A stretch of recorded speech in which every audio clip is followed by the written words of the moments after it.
Hey friends, this is Carla Allen joining you 4 days after our kidney transplant surgery with our guest Tammy that was on our previous podcast. But that is not what this podcast is about.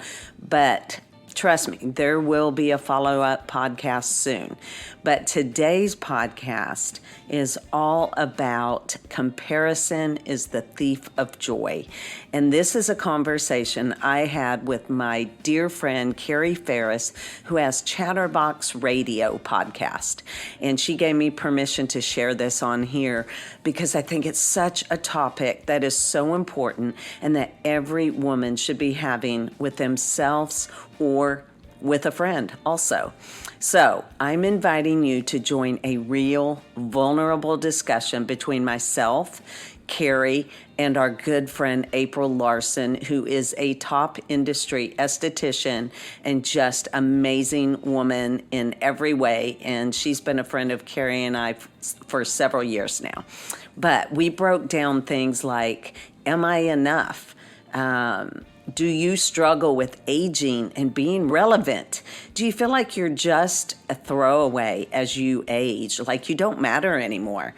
I can tell you that I've had those feelings. Other things we talked about are, do you compare yourself to your peers and feel pressure to keep up with society's standards? When is it enough is the question. How much plastic surgery or physical alteration is okay? And by whose standards do we go by? So we open up about our own personal choices we've made, the mistakes we've made, and so much wisdom that we've gained through the years and our experiences.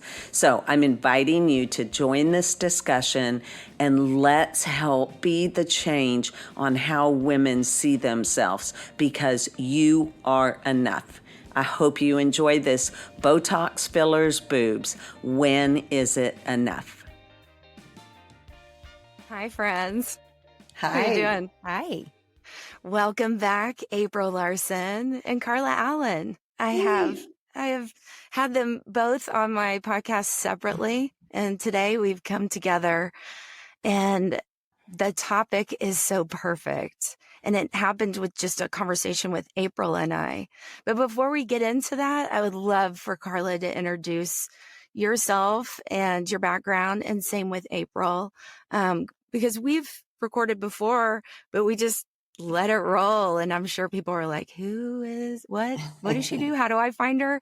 I want to make sure people know who you are and how to find you. I'm Carla, and let's see, I'm 58 years old. And I say that boldly and proudly, all thanks to Carrie, who told me one day to make sure that I proclaim my age with just excitement. And so I do, but let's see, I'm a wife of almost 25 years, a mom to 2 adult kids. I have a daughter-in-law, and I'm, health, nutrition, nerd, geek, just do all the things. I love learning and researching and digging deep. I'm a health coach, but the main thing is I just love coming alongside women and helping them and encouraging them and empowering them just to be their own advocates and to thrive, whatever season of life you're in. That's what I say is whatever season it is, enjoy it and thrive in it. And yeah, that's kind of my heart and my passion. Amen, sister. I hear ya. What about you, April? 58. I know. It's a lie. That's hard She's for lying. me to believe. Oh, I love y'all. No. Well, when I first met her, I was like, there's no way. No, I was staring at the back of her legs like we're not supposed to, right? Right. And I'm just like, we all do it. Are those hamstrings real? Yeah. Did we totally check out other women? Heck yeah. I told Michael always that. do. I told Michael that the other day. I go, you do realize that when I walk into a restaurant, I'm not looking at men. Like I'm seeing where I line up with the other women. And I'm being honest. You told I him do. that? I did. Because I was like, you don't need to worry about that. I'm like, I'm just seeing where I line up here with everybody. I love that. Are I you love usually that you on shared the on the that. top there? I told you I'm being super vulnerable today. I'm going to tell you all my dirty secrets. And that's one of them. But I don't think I'm the only one. Right. Like I think that that's something that we all do in different demographics of age groups. And yeah, we'll get into that. But no, yeah, you do, because when you are confronted with somebody as beautiful as Carla and who's as fit as Carla, your natural instinct is to say, oh, where am I next to that? Now, I think the key is, do you use it to fire up your, like, okay, that's encouraging or inspiring, or do you use it to intimidate or to be jealous, or does it create the bad parts of yourself, right? And I think that's something we each have to ask ourselves. Because for both of you guys inspire me. You just drive it harder in me, you know? Well, tell us a little bit about your background, and that means a lot, what you're saying and Thanks. what you do. So, yep, I'm 45 this last April. I am a mom of 4, almost 4 fully grown adult kids, which are like, what? How's that even possible? Mm-hmm. And married 20 years, been a full-time stay-at-home mom for, 20 years, but decided that I wanted to get into the beauty industry, mostly to help with just giving myself something to do and feel outside of what I raising kids and being a mom, something else that could help me financially or just make me feel like I'm adding to society in some way. So that was, geez. Well, I feel like it's one of your gifts, though, because when I met you years ago, you were going to school for that. Yeah. And you would pour into these women. Yeah. And make them feel good about themselves. And you were good at what you did. And I remember you kind of had is there a line here of, am I taking it too far? Mm-hmm. What's too far kind of thing?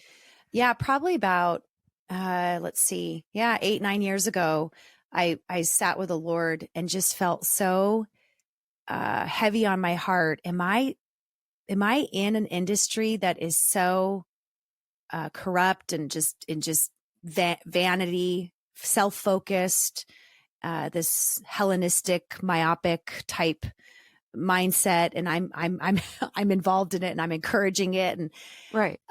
What I heard from him was so powerful.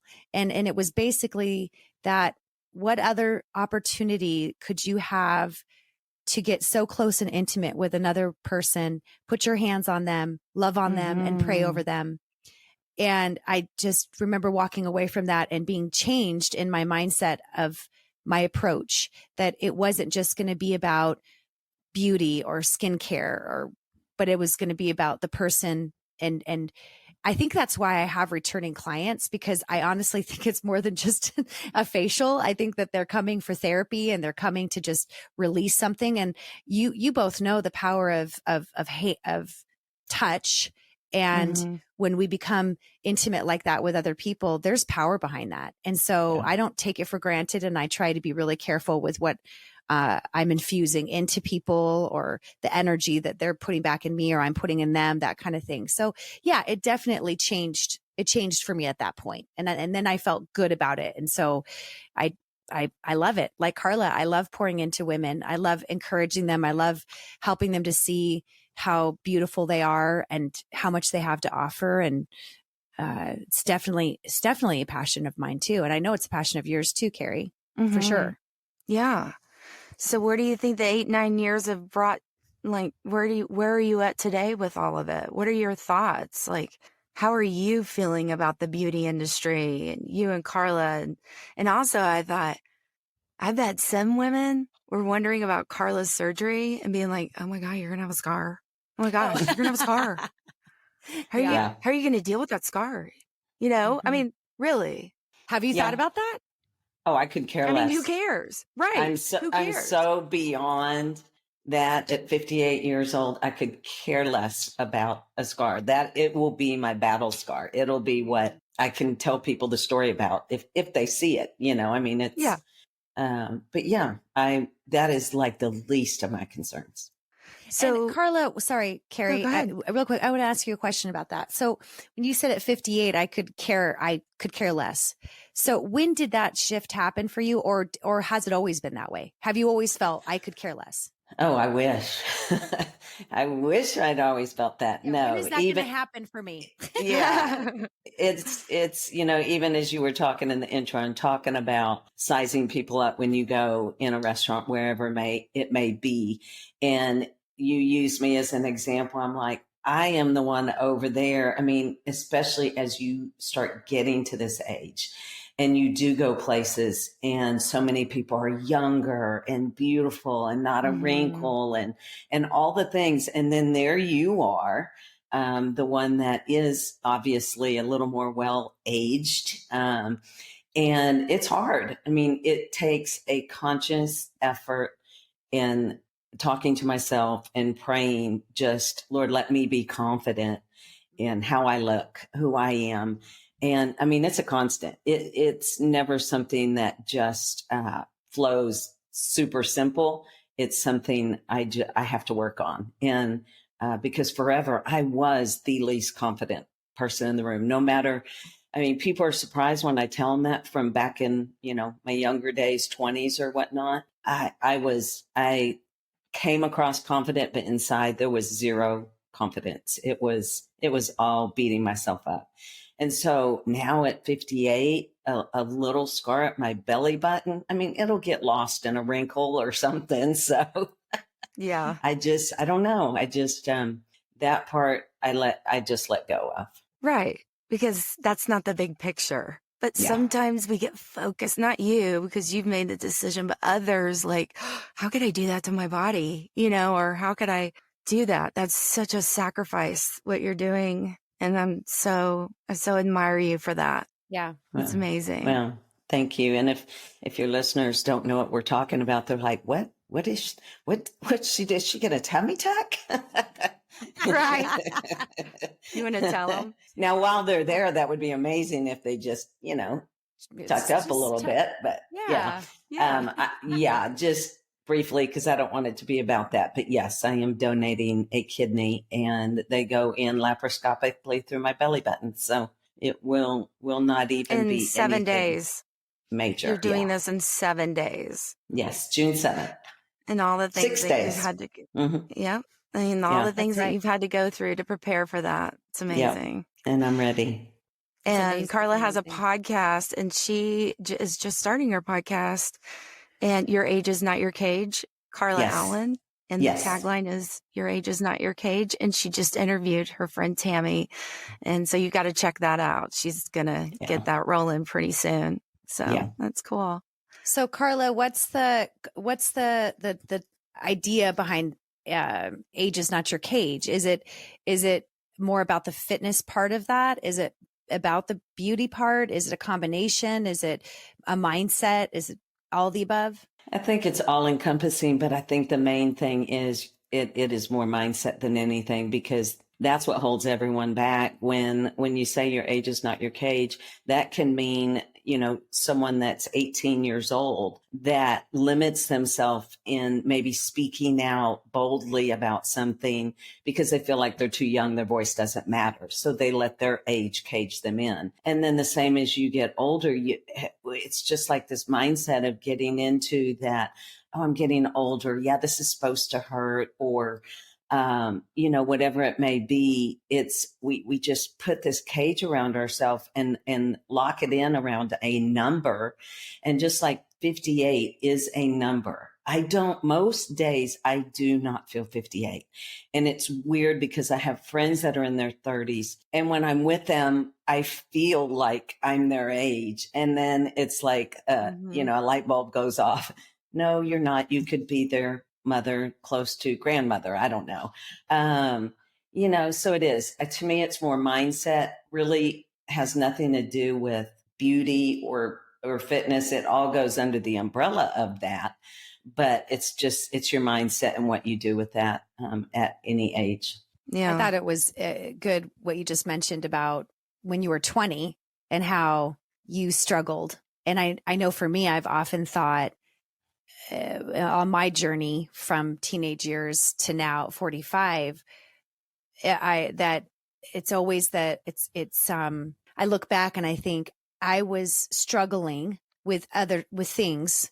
It's like I almost feel like it's this false sense of a goal that you're never going to get to, like a thing that and you realize then it is mindset. It's totally in my head, because I was just as unhappy with some things in my 20s, as I am now. And I'm thinking, well, that's so dumb. Like you were in your 20s, and then it does make you realize it's just the way that you are viewing yourself, or those, I love the term cages, these prisons that we put ourselves in, whether it be in the beauty industry or like you said, I love that you said the thing about, even what you're able to do, the being confident in that thing that's like, that you're being called to do is, it's all about in your mind. And I think that's why scripture tells us that we're supposed to take our thoughts captive and renew our mind. There's so much that I don't think we even understand about our psyche and our,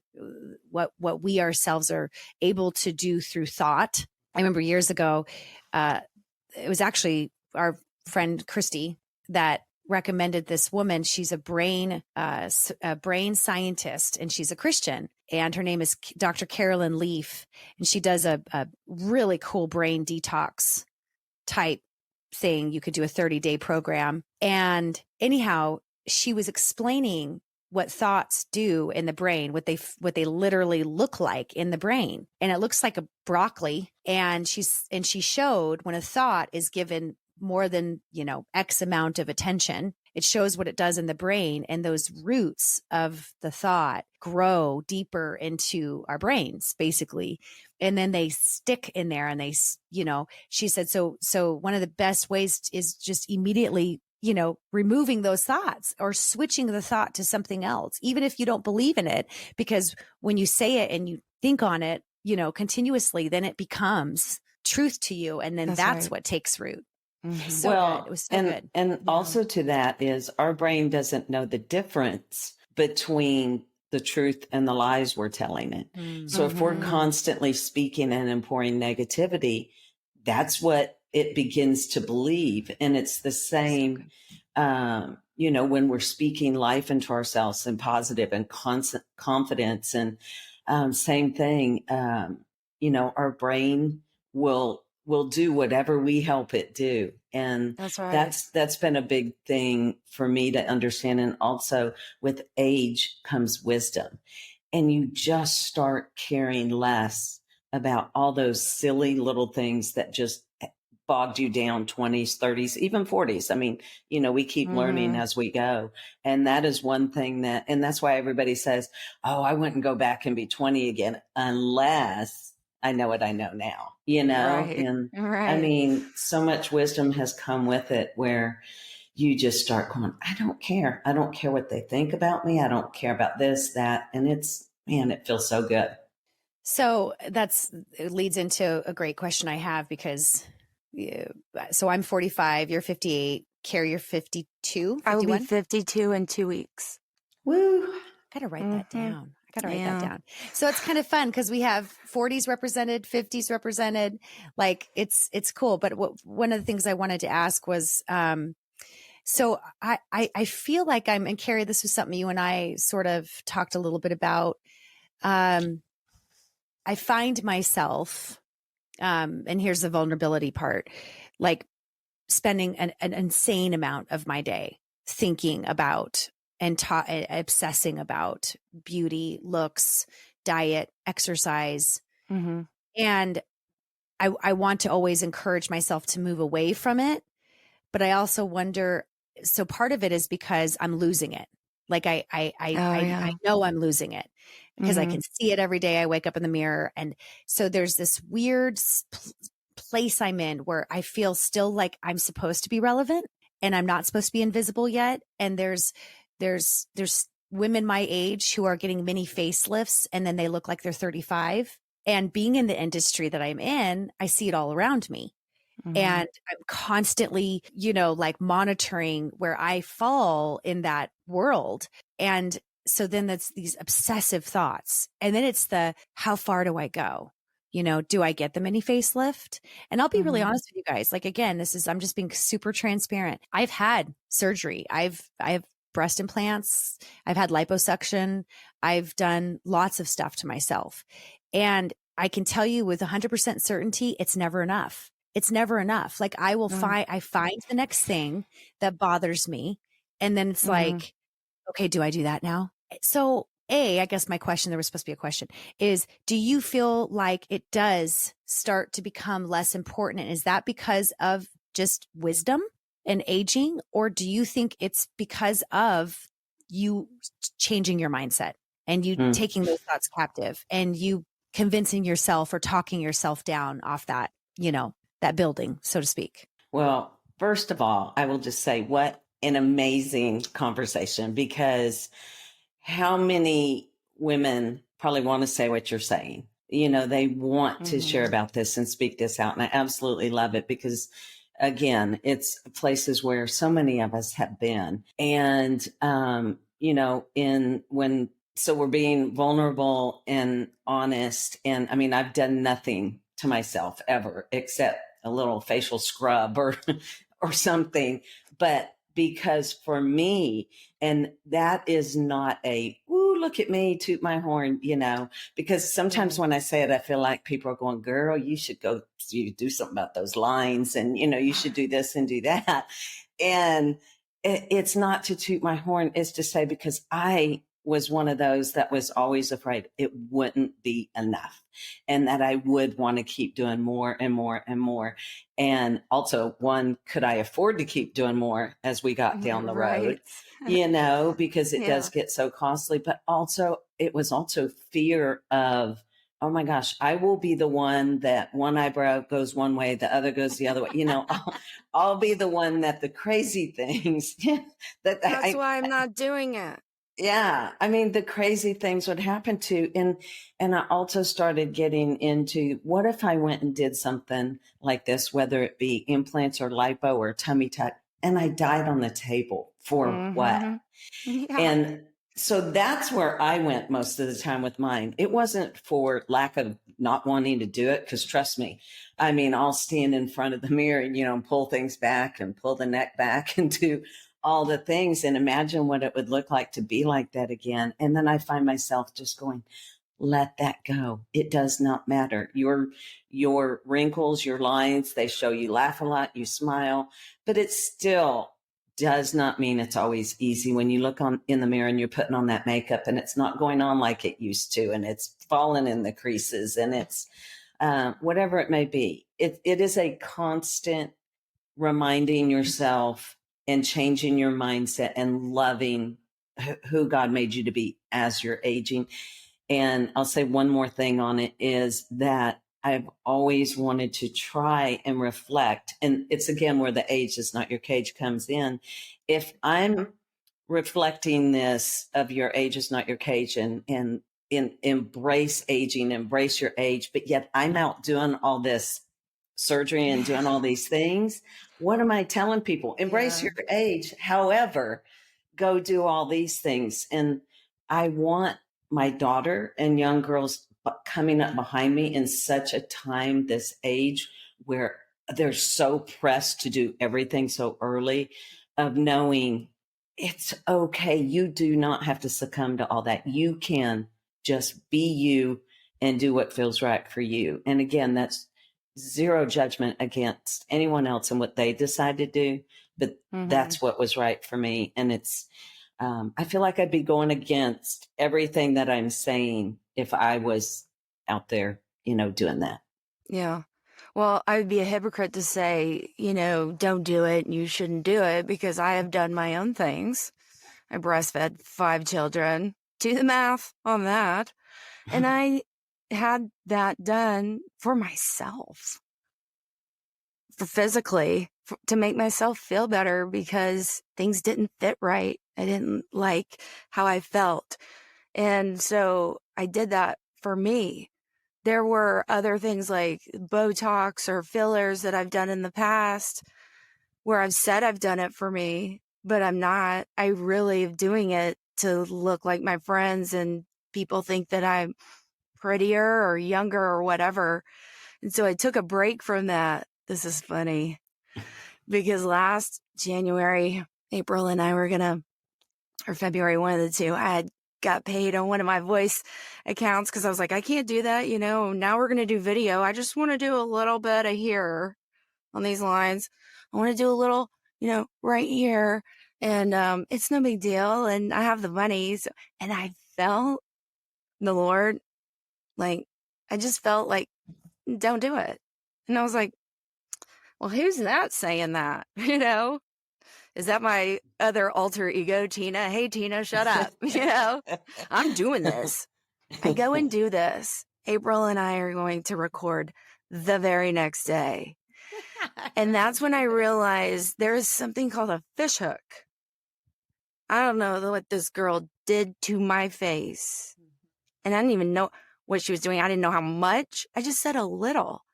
I had one eye fine, the other eye looked like a hook had gone into my forehead and pulled it up like this. And then this eyebrow here like this. So it's taken since then. I'm like every night, like, come on. Wait, do you have to wait for that to go away? Well, yeah. Yes. Yeah. My gosh. Wow.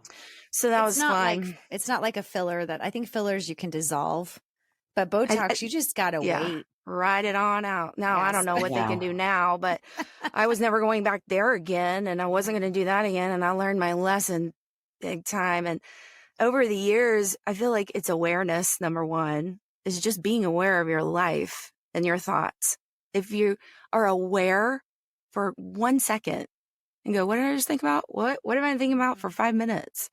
You're going to know what you're focusing on, whether it's working out or the way you look or your food or relationships or whatever.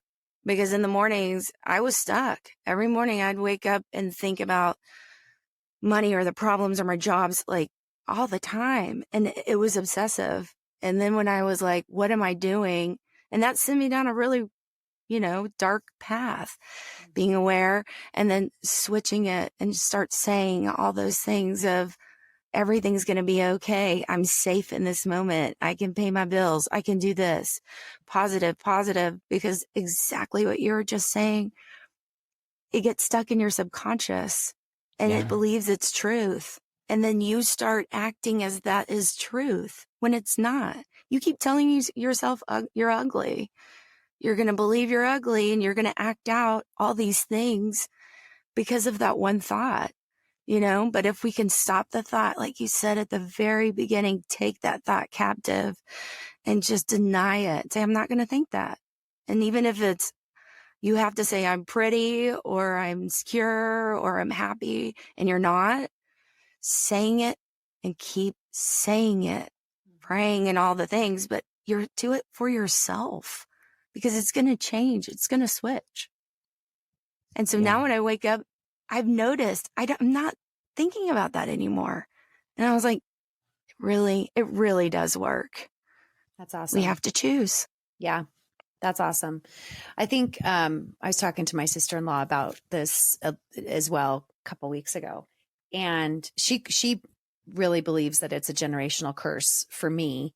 And she kind of went into why she thinks that. And she's, known me for 20 something years now. So, but being raised in Southern California, and I'm not saying that I know that there's countless other women that battle this and deal with it, but growing up in Southern California with a single mom who lived vicariously through me and my sister, she never was thin. She struggled with her weight her whole life.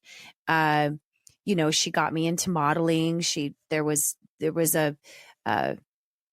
very excited about having a cute little daughter that she could dress up and make look pretty. And I think that there was a message sent to me at some point, and maybe through that, and also through, I think growing up as a Jehovah's Witness and then being bullied in school, there was a shift that happened around 14, 15 years old for me, where I all of a sudden started becoming pretty, and people were giving me attention for that. And I was being liked for that. And I was relevant now, and I was important now. Yeah. And I think that the fear, because it really is, it comes back to, we either are looking through a lens of love and freedom or fear. And I think that the fear behind it for me is, I'm not going to be relevant anymore, and I'm not going to be liked or loved or accepted if I let this go, or if this is, changes, because it's something that I think I've identified with. Now, has God told me over and over again what my true identity is? Yes. I think it's a matter of, how do I just really wrap myself in that? And then again, I mean, you both being in the fitness industry and the health industry, you're like, okay, but I also need to make sure I'm taking care of this body. Like, I want to be, so that's where, as writing down in the notes, like, where's the line? Because I can't seem to figure out the line between obsession and constant worry and trying to hang on to this false identity, and just health and well-being. Does that make sense? Yeah. Well, you would ask yourself, is this affecting my life in a negative way? Like, am I spending less time with my family? Am I not doing the things that I need to do? Am I happy? Am I happy right now? Am I, obsessing over, this? You've got to self-assess. Awareness is so big. This is huge. You've got to have self-awareness and then know what the tools are to take the steps to get out of it. That's what I was going to say. Yeah. Being aware. I mean, step one is being aware and then taking action. Yes, exactly. Because, I don't know, that awareness of where you're at. And then when those thoughts come in is when then you can take them captive and speak, life and truth over yourself. And, it doesn't mean, I did want to say too, it doesn't mean that we can't do things that make us feel good. I get my hair highlighted, I have lashes, all the things. It doesn't mean we can't do things that we love and that feel good. But I think we always need to look at what is the motive and the purpose behind it. There are some people that are just working to save money. You wouldn't even believe some of the stories I've heard about women coming home, and I don't want to give anybody any ideas, but they go and they pulse money out, at the grocery store, and then they'll go over here and pulse money, or they'll make a box in their closet. I have clients that do that. Yeah. And then I have women who will hide money from their husbands so that they can come get facials and spend tons of money. Yeah. So, and then the girl came, and the girl was home one day. The box flew off the shelf, What box just flows off? Yeah. It was pushed. And it landed in front of her husband.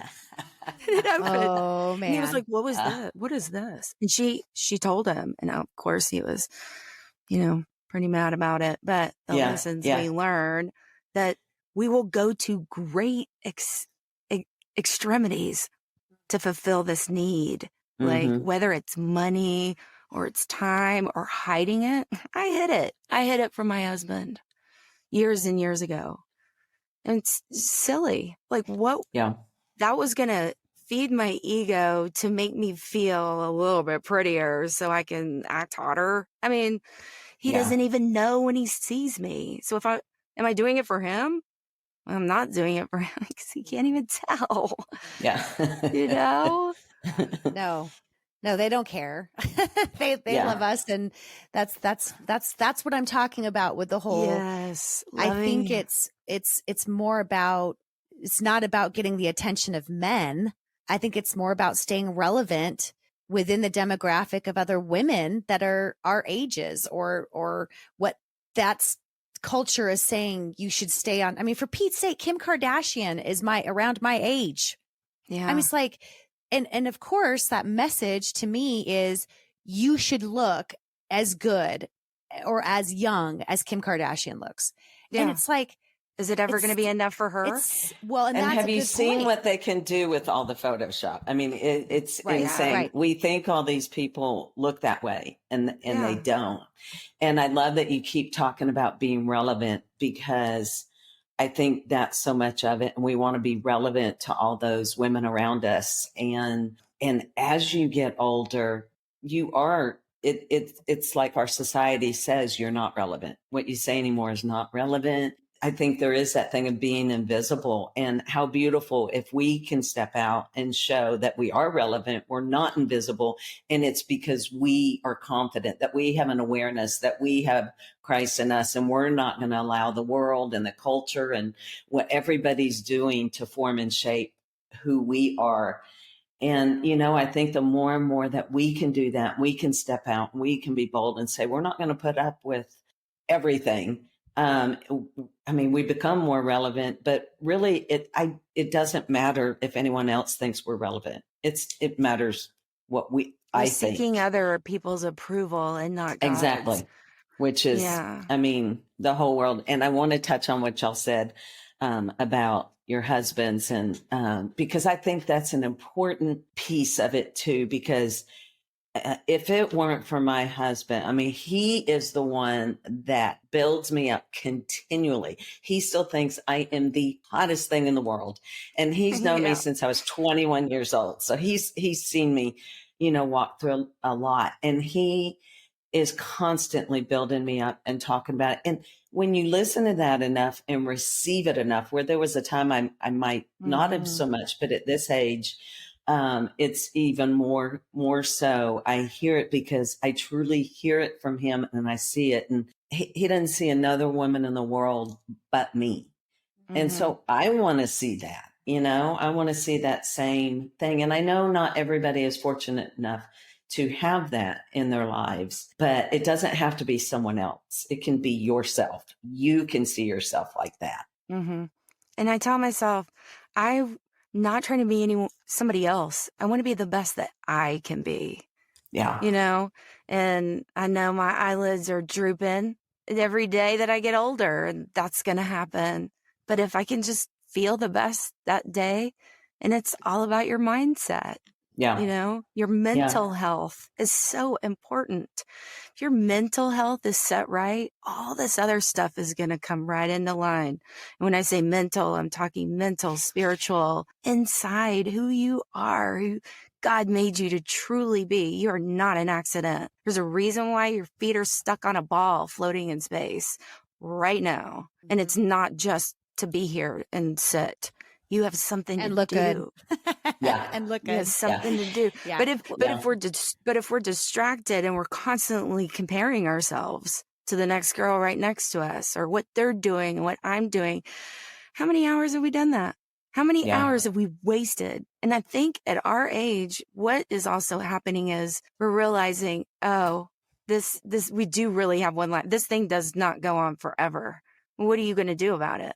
Are you going to sit around and keep rushing and spending money and trying to look better for who? Or you're going to get out there and make a difference. And if I'm not saying it, just pour into the people around you, your children. You're creating these humans, and affecting their lives for the rest of their lives, which I wanted to tell you one quick story.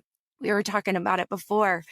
In April, you had sent scripture, and it was, I think, Ecclesiastes 3:9, and then there was a Romans. What was the scripture? 11:21 through 23. Yeah, it was Ecclesiastes is what it was. And right before that, the Lord reminded me of this story. One of my bosses at one of the big gyms, she had just gotten married, and she was they had agreed that they wanted kids. And then she was like, came to me in confidence and said, I don't know if I want to have kids. And I was like, oh, okay, well, that's everyone's choice. Well, what's the holdup? And she's like, well, I thought I always wanted to have kids. And my husband wants like 3 kids. We wanted to have a family. I said, then what's wrong? And she said, I don't want to ruin my body. And I was like, okay, I get that. And she's like, how did you get over that? Because when we were having this conversation, a basketball team practically. And I said, because your body is going to be dust one day. Like, you really have to wrap your mind around that this thing is not forever. And that's a sacrifice of love that is eternal. Like that spirit that is coming to this world that you're bringing in is forever. And that is so much greater and satisfying than me having stretch marks on my stomach that isn't going to be there one day anyway, because I'm going to be dust. So I was like, you really need to sit with your awareness and your why. Why would you make that decision? You know, and then go from there. She has 4 kids right now, just so you know. Aw, I love Well, that. and I think to that, Carrie, it is, if you can look at it, that most of the wrinkles on this face are from my kids, probably. Yeah. I think there's a couple in here from Sunny too, but also if you can look at it, that yes, I never lost that last little bit on my tummy because of my C-sections, or maybe my chest isn't where it needs to be because that I fed my kids. And that is one thing that, Sunny has always reminded me of, that is the beauty to him in any of it. And I just think if we can try and look at it that way, and not from the lens of the world, but look at it through the lens of God, who created us and created us for that. And it's the greatest gift ever, in my life. And so I just try to remind myself of it. Again, there's times I'll catch myself in the mirror and go, oh, wow. Okay. Well, those are a little bit south from yesterday, but they make things to help that. And I want to say, like, it's not easy.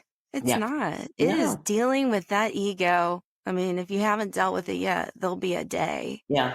But also if you can laugh with it, and here's me, sharing and being vulnerable, but say you're going somewhere and you're wearing that, pretty tight, sexy fitting dress, but underneath, girl, that thing, you got Spanx, you got things holding up, pushing up.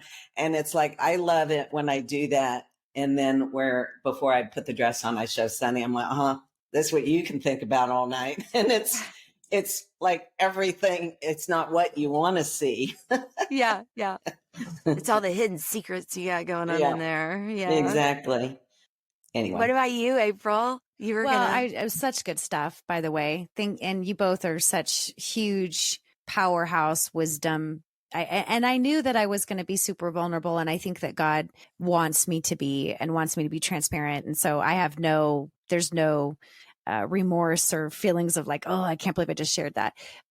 Because it is where it's where I'm at, and it's what I've been struggling with and battling with. And I think bringing it to the surface and sharing it with people that I trust and love so much and admire so much, I think is a huge step. And it's so important. I think, otherwise you just live in that darkness alone, or you live in that place alone, or the struggle alone. But, Carla, oh shoot, I just lost my train of thought. Is that what happens with age too? Yeah, it does. That's there too. What did you just say? Huh? Oh my God. But it's like I said before, April. I can't hear. Because you are sharing like that and you are being vulnerable. I do believe that so many women want to have this conversation. They want to be real. They want to share how they wish they could get over that, and they wish they could give up this habit of spending money they don't have because they're trying to keep up or whatever.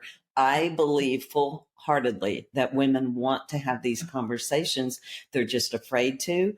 And we're in an age of people don't want to be vulnerable and appear weak or whatever it may be. And it's like, gosh, if you can just let it go and lay things out there, it just opens the door for you to keep doing it. And then it opens the door for other women to do it too. Yeah. It's like the whole mental health thing. When people hide the mental health or the struggles that they have, that's why I came out and did all this, because nobody wants to talk about it. Nobody wants to say that they have a mental illness or how they dealt with it. It's the same thing, like what we think about ourselves and then like what we do, that's so personal. And you don't know that every other girl out there is thinking the exact same thing. I don't know anyone that doesn't have something that they're bearing in there, because if they said it, oh my gosh, well, you, not me, and I admire you. And it was funny because after your trip and we talked, April, it was like, you knew it. You were like, we need to talk about this. Yeah. And it'd been a topic that we've talked about, but you're so passionate to get the word out there. Yeah. And just open it to discussion. Carla, so did I tell you, did we talk after I got back from the Caribbean? We took a 20-year anniversary trip with the kids and went to the Caribbean, and it was awesome and amazing. And I told Carrie that, I mean, Carla, I have not kicked my own butt as hard as I did before that dang trip. As far as exercise goes, I was lifting every day. I mean, you can ask Carrie, because I was on like a 7-day, I mean, I just hardcore going at it because I wanted to be. I was like, is there a bikini contest on this cruise? Is there like a money prize? No, in fact, that's the only reason why I'd starve myself like that. And I did, right? I did for months and months and months. Michael had broken his foot in September, and he was home. And so I had a ton of downtime to be able to just let him be responsible for some things in the house. And then I just go to the gym every day, right? Just doing this every day. So what Carrie's referring to is we go, and yes, I was feeling uber confident in my bikini, and I was feeling uber confident, on our excursions. And then I come home, and then I look at the pictures. And I mean, literally my first thought was, why did I even try? Because I look awful, and I look fat, and I look, and that is not who I thought that that's not what I thought I looked like. Like when my, as I'm standing there, thinking all these things, and the second I thought it, I went, there's something wrong. This isn't good. That was right. Your first thought. It was after I thought that I wasn't happy. It was like, there is something so wrong that needs to be addressed with this, because because that's the first time I thought, okay, I've done it all. I mean, with the exception of tummy tucks and, extreme other things, I'm thinking, if you are not satisfied and happy and can't see yourself as beautiful, or you can't see yourself as strong, which I am, I'm so freaking strong. I could go outrun and outpace a 20-year-old right now with how strong I am. And you both could too. I don't give that weight. I don't give that, I don't consider that as being amazing. Instead, I consider what my eyes see and the comparison next to a Kardashian or next to a celebrity, and think it's not good enough because it doesn't look like that. I don't sit there and think, yeah, but look at how strong you are, or look at all the things you've done, or the babies you've made from this body. And there's a shift that needs to happen, like you said, Carrie, in my own mind and in the mind of other women, that we give more credibility and more confidence to what our bodies have done and can do than what they physically look like. Because sometimes those might not line up. That just may not line up. And so, I think that it's just, for me, I'm ready to move past that. I'm ready to just give myself the freedom to say, it's good enough, girl. It's good enough. I could start crying right now. And you've fought the fine fight. You've worked so hard for this. Now, would you just appreciate all that it's done for you? Because there are women and there are people who can't walk, for Pete's sake, and who, and I'm sitting here breast complaining. Cancer with no breasts. Right. The list goes on. Yeah. I mean, it's just, and something else, I can't remember which of you said it, but, is the legacy and what I want to be known for. And the thing is that it's so ironic, because when I look at, yes, I was already honest about my quick assessment of where I line up physically when I walk into a room or something with other women. But as far as my admiration and what I find honorable and what I find just awe-inspiring, has nothing to do with physical appearance. And I can sit there and say that confidently about my opinion of others, but why can't I say that to myself? Why can't I give myself that? Because it's like, that's what I just think is amazing, is what I see in other women that is inspiring. And that's what I hold up. That's what I think of as incredible. And so there's a separation there for self. And I think a lot of us do this, where we don't give ourselves the same credibility and honor and recognition that we give to everyone else. And I think that's part of the lie of the enemy. I think it keeps us stuck. It keeps us distracted. It keeps us from being, truly and fully who we are in Christ. And I think, like you guys said, the starting the conversation is where it needs to happen with women, and then encouraging one another on tools of how we get unstuck and how do we start speaking those things we say over each other to ourselves. Mm-hmm. Yeah. And I think that's a key point too, is what are the tools? Because we can say all these kind of things forever. And, you know, what are the tools? And, you know, one of the things that I've told my coaching clients and different things is, you know, whatever it is for you, if it's putting sticky notes everywhere you go, on your steering wheel, on your mirrors, on your refrigerator, wherever you go the most, whatever it is that continually reminds you of who you are, whatever it is that you need to be reminded of. And, you know, as you were talking, April, it just made me think about, think about people, women that you're around that just exude this beautiful peace about themselves. And you can tell it's not fake. You can tell it's real. You can tell that they are confident in themselves and they fully just love you for who you are and what you look like or whatever. And it's, when I'm around someone like that, I feel it. And it's just like, oh, you know, I want that. Because it's genuine. Yeah. It's Yeah, genuine. exactly. You And feel it's the such love a and you're beautiful thing. accepted. And if you can make people feel like that, that's where your true beauty is. Yeah. It's right there, and making people feel loved. And you can't unless you love yourself and accept yourself exactly the way that you are. Yeah. I've always said that everything starts with who we say we are. And I again, like this is, I've encouraged and mentored other women in similar things, which is so funny because it's like the struggle of, you know, my own personal battle with the awareness of, I know what God says and I know who he says I am, and that, but the battle still rages. And it's like, so yeah, it's all, I think everything comes back to identity. Everything comes back to who do we say we are and who does Christ say we are? And are we aligned with it? Do we walk in agreement with it? I think the subconscious is so powerful. And the more that I've learned is just like with Miles and a mental illness, you know, when he was going through all that, all his stories that he would tell us that he thought that had happened were stories from movies that he left on at nighttime while he was sleeping, y'all. Wow. Yeah, that's like, the subconscious. Detailed.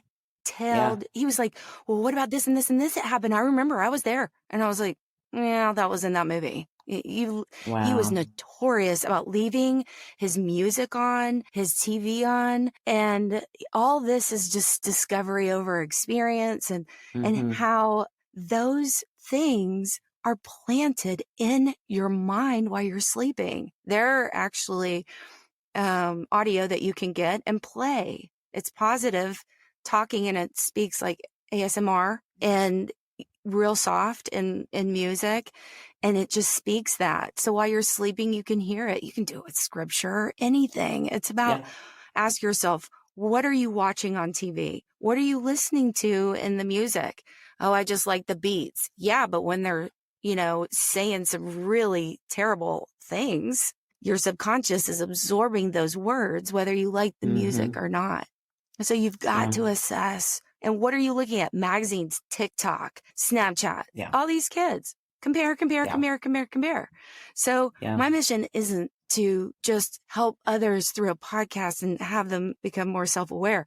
I want my children to know this and implement the tools that we've learned. Because like we always say, if I would have known then what I know now, and I told them last night, I want you to get this now. You will be a bigger light. You will be more secure. You will know who you are. You will go on and be mighty in this world instead of just being what you're doing is you're just letting the enemy take over and oppress you. And you're choosing to give him the power. And I feel learn at a young age. To the self-awareness, right? Yeah. Yeah. And, you know, for me, another great thing that people can do, if it's their body, if it's their image, if it's that is so difficult to believe that you're beautiful, is stand in front of a mirror. You can be completely naked or put on a swimsuit or something, and just completely tell yourself, I'm beautiful. God has created me this way. This is my stomach does this because God created it that way, whatever it is, because with me having trauma and abuse in my past and my body being used in ways that shouldn't have been, you start to not, you don't believe then that it's beautiful and that it's for even beautiful with your husband and whatever. And once you start getting the enemy out of that and you start pouring that in and you continually, like I said, if it takes you standing in front of that mirror nonstop and repeating that, and I've done it, and it has helped me, and it's helped me just ignore those little, flaws of the things that held me back.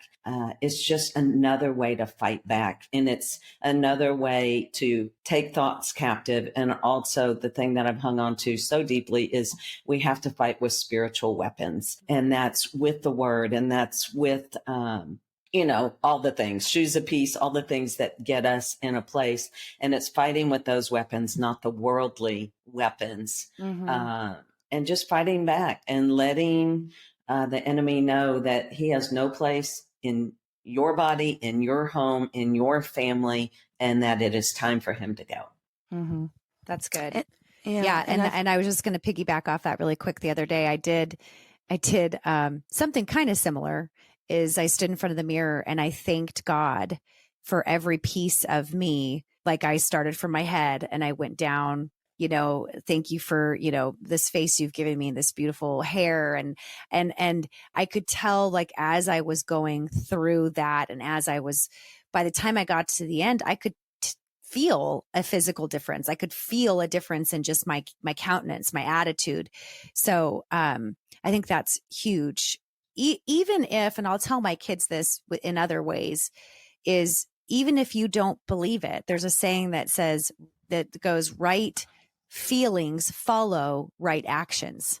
So you may not feel it, but it'll come when you act upon what it is that you're trying to bring forth. If it's confidence, like you said, Carla, if it's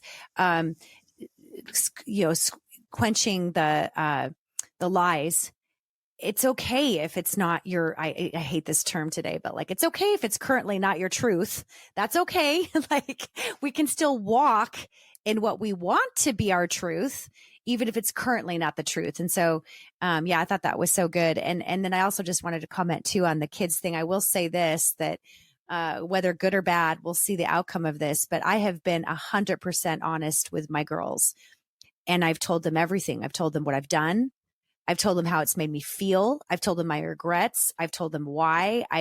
And I think that's huge in the sense that I don't ever want, first of all, I've always been very honest with my kids, and I've always been very communicative with my kids.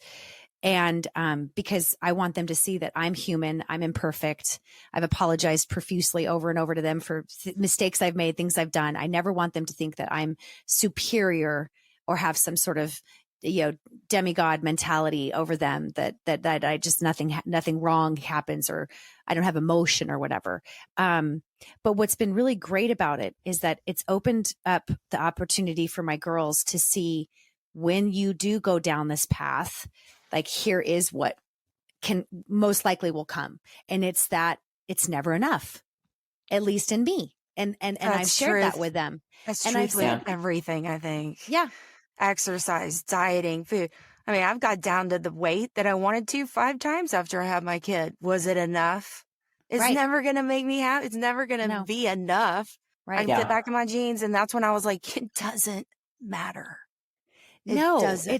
It's the weird. obsession on that scale that I had for so many years. Yeah. And I would tell my clients, if you want to get depressed, go step on a scale every morning, because your weight's going to be different every day anyways. Every day. You need a gauge. Let's try once a month or every 2 months. But I did the same thing. Yeah.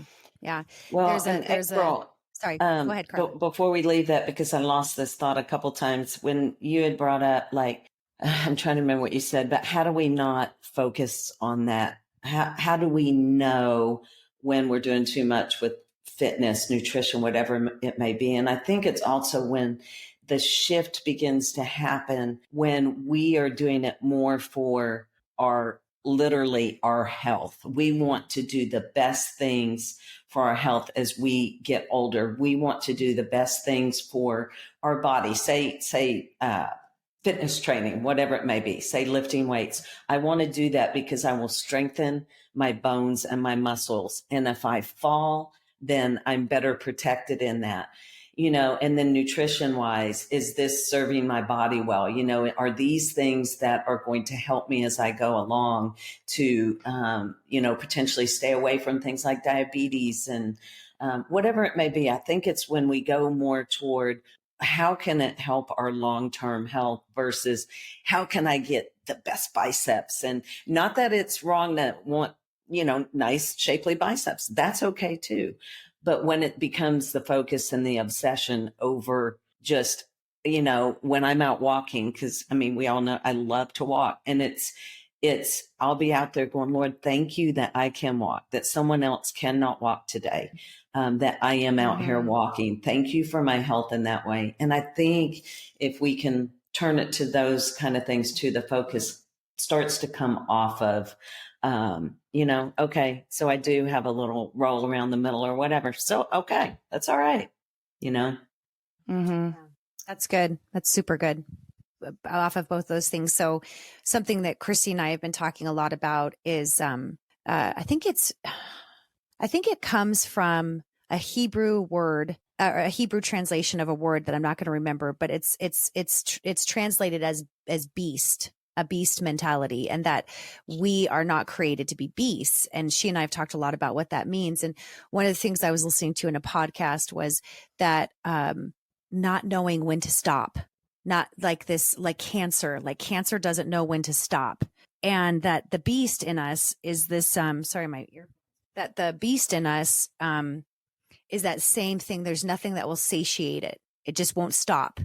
And that when we stop and say, oh, hold on, I am not a beast. I was not created as a beast. I was created as an image bearer of God. And I thought that it was just so powerful when we realized, because it, like I keep saying, it's never enough. You're always chasing this thing. And that applies, by the way, with everything, right? We can apply that to finances. We could apply that to, I've always been, although I will say it hasn't been a problem for me as of late, like probably the last several years, but even moving to Texas, like I remember just feeling so frustrated that I was not where all y'all were financially, that we didn't have the house, that we didn't have the acres, that we didn't have the things that I thought would bring me happiness, that I thought would be the thing that would give me what I wanted.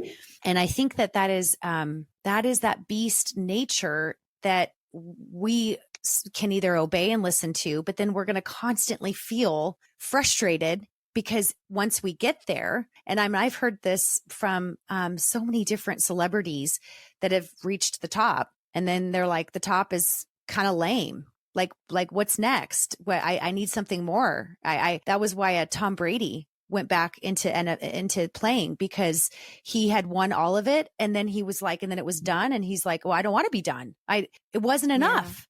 Yeah. Right. So I feel like that's such a powerful thing to recognize in us and realize that, but it will never satiate if we can't find contentment. We'll never be able to reach that point. And I think that that's what heaven is for. I think that is what we're all longing and groaning and waiting, but we're trying to fill it and find it with these other things, when really it's our eternal home. That is what we're all hungry for. And these temporal things they're not gonna do it. And it comes down to comparison. Everything, as you were talking, I just kept in my head, kept hearing that comparison is the thief of joy. It just is. That seems so basic, but it is in every area. If we could just keep our eyes on Jesus and our focus and our lane and our family and what really, really matters. Because I will say, when you start getting to this age, and as I creep to 60, which seems so strange, and you start, like Carrie, you said earlier about, your teens, 20s, even 30, you're not thinking I'm headed toward the end, even though you could die the next day in a car crash or whatever. Yeah. But when you start getting here, oh my gosh, the gratitude and the contentment and the not comparing as much become so much easier and so much more important, because I just want to enjoy my family, my friends, and the space the Lord has me in. Right. And let go of that comparison. Now, tomorrow I may be right back over here comparing, but that's okay. I'll start over and keep going. And that's Think what you about have to this. do. What if the doctor told you had 1 week to live? Yeah. Would you spend that week obsessing about your wrinkle? No. So good. You would be So good. spending the time with your kids. You'd be traveling. You'd be calling people. You'd be writing letters, all the things, because that's reality. We Yeah. are not going to live forever, and you could die tomorrow. Yeah. And then when you are in heaven and you're doing your life review and you're talking about all the things you did, are you going to sit around and be like, damn, I just spent like 20 years looking at my face. I looked Yeah. good. Look at me. Look at me. Yeah. Yeah. No, Yeah. Good for it's you. true. It's true. No, you'll be pushing April in front of you in line. She needs to go first. Let her talk first. She needs to do my facial. Get out of the way. She's going to do my facial. But And one of the things before we finish, I wanted to say was one of the things that helped me deal with my issues was being still, just being still. And, or, you know, if that feels uncomfortable, then go to a therapist, like talk about it. Bring this topic up, whatever the topic is for you, whatever the obsession is for you, bring it up, talk about it. Because when I'm laying there and I'm hung on something like what you said, April, about whatever it is, right? Say it's beauty for you, and you were talking about that. And this was my thing. And when I'm still and I say, okay, this is mine, and it's hard to give you because it's so hanging on me tight, this insecurity, this obsession, this thought, why can't I stop? And I really go with my breath, and I really just visualize my spirit going up and meeting with the Lord and sitting in a beautiful place and drowning out everything else. And I say, here, why? And when this happened, this happens, you know, I've done it several times, but this one particular time, he brought up a memory in me. And I can't tell you, have you ever thought about it since the incident? And he brought it up, and I just bawled and bawled and bawled.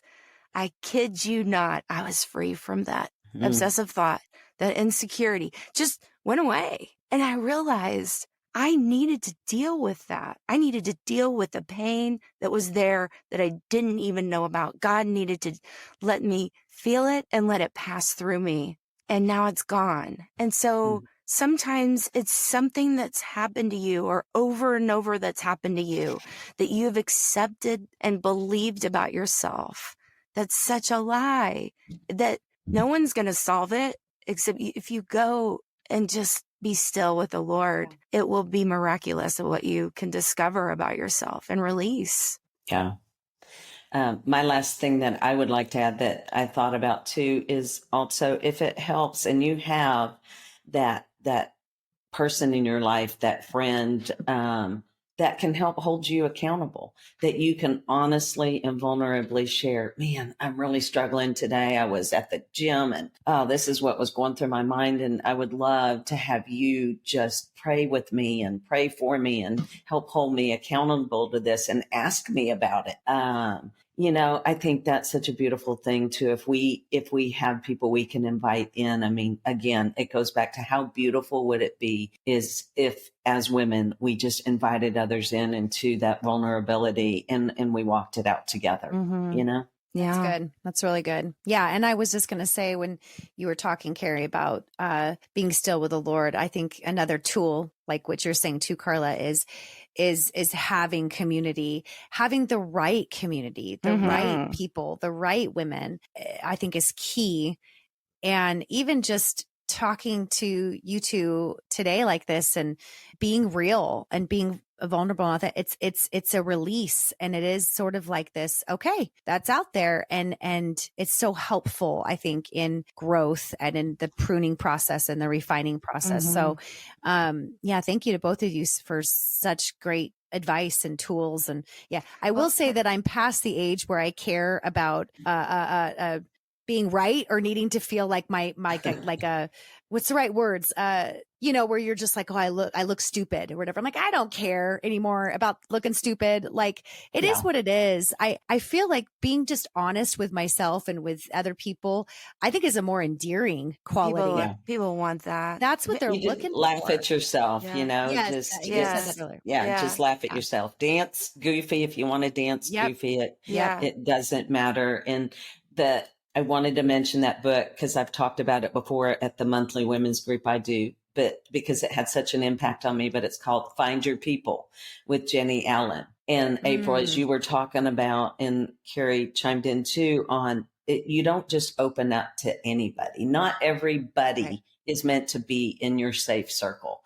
And that's one of the things this book I earmarked and highlighted so much. She shares a lot about that and what that truly looks like having, your people. And that book had a lot of impact for me.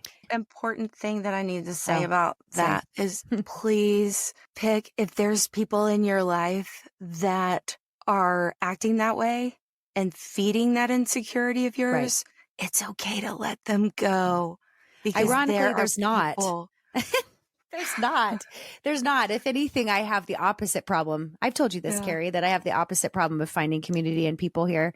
No, none of them are. I'm not talking to you. I'm not talking to you, but like anyone else that's listening, like if there are people around you that are living this fake world lifestyle and you're not feeling that that's giving you much, then it's okay to let them go. You won't be alone, because I've also come to realize that once you start changing that about you, you'll start to see that the right people will start coming into your life attracted to that. So I was just going to say, unfortunately, this journey I've been on over the last year, it's like God's brought me back full circle to my Texas people, which is so interesting. And, and so I've talked to Michael about that. I'm like, so what's that about? I mean, I'm like, the community, the best women I have in my life right now all live in Texas. Like, are we supposed to move back to Texas? Like, what's that about? Yes, and you are. Is your house for sale yet? No. You know what, April? I think what that is about too, the piece of it is the age, the wisdom, the things that, when you and I have talked, it's letting go of things that happened before that. When you look back, you're like, who was that? And what was that? It's just so silly.